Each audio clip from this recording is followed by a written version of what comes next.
अस्सलाम वालेकुम एवरीवन, कैसे हैं आप सब लोग। उम्मीद करती हूँ सब खैरियत से होंगे। तो आज मैं शेयर कर रही हूँ ज़्यादातर सबके फेवरेट मटन पाई की रेसिपी।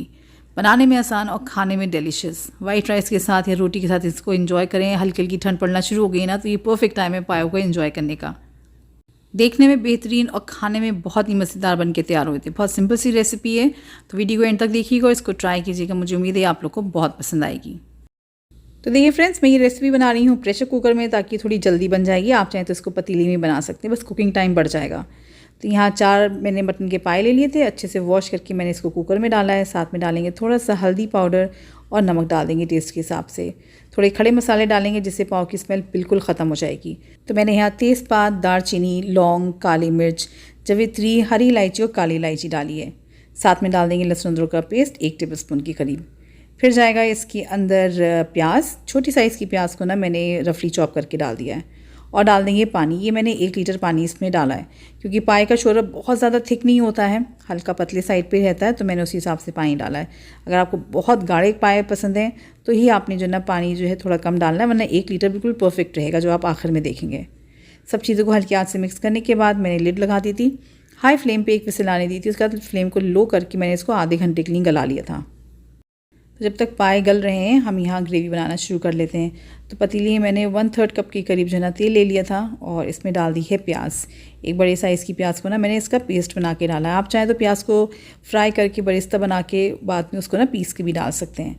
वो रेसिपी भी मैंने आपके साथ पहले से शेयर करी हुई है उस तरीके से बनाने की। मैं लिंक दे दूँगी डिस्क्रिप्शन बॉक्स में, आप वहाँ से उसको फॉलो कर सकते हैं। तो जब तक ये प्याज लाल हो रही थी ना, मैं आपको पाए दिखा देती हूँ, क्योंकि मैंने आधे घंटे बाद ही प्रोसेस स्टार्ट किया था खाना बनाने का।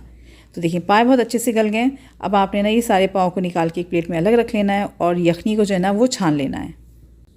और इस बीच देखिए प्याज माशाल्लाह बिल्कुल परफेक्ट सुनहरी हो चुकी है। तो अब इसके अंदर हम डाल देंगे लहसुन अदरक का पेस्ट 1 टेबल स्पून के करीब, और इसको भी ना अच्छे से हम मिक्स कर लेंगे प्याज में, और बस इसको 30 to 40 सेकेंड्स के लिए फ्राई करेंगे ताकि इसकी कच्ची स्मेल ख़त्म हो जाए। लहसुन अदरक भुन जाने के बाद मैंने इसमें थोड़ा सा पानी डाला है और फ्लेम को लो कर दिया, क्योंकि मैं इसमें थोड़े सूखे मसाले डाल रही हूँ, मसाले जल ना जाए इसलिए पानी डाला है। तो डालेंगे पहले इसमें सूखा धनिया, थोड़ा सा ज़ीरा पाउडर और लाल मिर्च का पाउडर है। ये कश्मीरी लाल मिर्च है, साथ में मैंने तीखी वाली लाल मिर्च भी डाली है। कश्मीरी लाल मिर्च बिल्कुल ऑप्शनल है, वो सिर्फ ग्रेवी को कलर देने के लिए मैंने डाली है। थोड़ा सा हल्दी पाउडर डालेंगे और 1 टीस्पून जाएगा इसमें सौंफ डाल के देखिएगा, इससे खुशबू बहुत बढ़ जाएगी और पाव की जो स्मेल होती है ना वो बिल्कुल ही ख़त्म हो जाएगी। अब इस मसाले को आपने जो है ना बहुत अच्छे से भुनना है। ये मसाला जितना अच्छा भुनेगा ना, पाव का फ्लेवर उतना ही अच्छा निकल कर आएगा। तो मसाला जब ये भुन गया, थोड़ा सा पानी ख़त्म हो गया, मगर मुझे अच्छी खुशबू नहीं आ रही थी ना, मैंने थोड़ा सा पानी और डाल दिया और इसको मज़ीद जो है ना मैंने इसको 5 से 6 मिनट और भून लिया है। तो टोटल टाइम देखिए मसाले को भूनते हुए ना 12 से 15 मिनट हो चुके हैं, और आप शक्ल देख सकते हैं कितना भुना भुना और प्यारा ये मसाला लग रहा है। अब मैंने इसके अंदर डाल देने हैं पाए, लेकिन साथ में जो प्याज डली थी ना पाव के, वो भी मैंने निकाल ली थी छानते टाइम।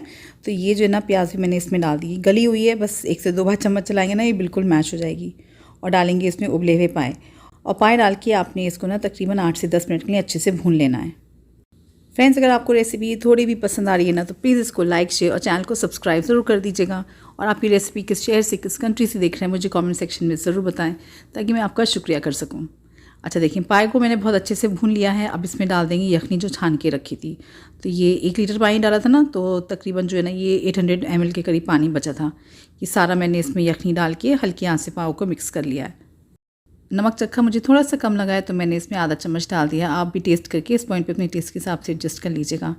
अब पानी में एक उबाल आने देंगे, उसके बाद इसको ढक के जो है ना हल्की आंच पे तकरीबन 15 मिनट के लिए पका लेंगे। तो फ्रेंड्स ऑलमोस्ट 15 मिनट हो चुके हैं पाव को हल्की आंच पे पकते हुए। मैंने बीच में एक बार चम्मच चला दिया था, और आप शोरबा देख सकते हैं ना, ये बहुत ज़्यादा गाढ़ा है ना ही बहुत ज़्यादा पतला है। तो अब इसमें डालेंगे खुशबू के लिए थोड़ा सा गरम मसाला पाउडर, साथ में डाल देंगे अदरक की जूलियंस, बारीक काट के डाल देंगे इसमें अदरक को, और डालेंगे थोड़ा सा हरा धनिया। इससे पाव का फ्लेवर बहुत बढ़ जाता है। और दोबारा से सब कुछ हल्की आंच से मिक्स करेंगे। तो जैसे मैंने कहा था ना, ये शोरबा जो मैं बना रही हूँ बहुत ज़्यादा पतला नहीं होगा, इसलिए मैंने 1 लीटर पानी डाला था, और ये ठंडा होकर ना वैसे भी और गाढ़ा हो जाता है। अब इसको हल्की आंच पे ही बस 2 से 3 मिनट ढक देंगे, ताकि सारी खुशबू एक जान हो जाए। फिर गैस को बंद कर देंगे ताकि तेल सरफेस पे आ जाए। और ये देखें आप माशाल्लाह बेहतरीन दिखने में और खाने में उतने ही उम्दा। मैंने इसमें टमाटर दही कुछ नहीं डाला है, क्योंकि इसमें ना फिर पाव का असली टेस्ट निकल कर आता है। आप चाहें तो डाल सकते हैं, मगर इस तरीके से बना के देखिए, बिना टमाटर बिना दही के बहुत ही डिलीशियस लगेंगे।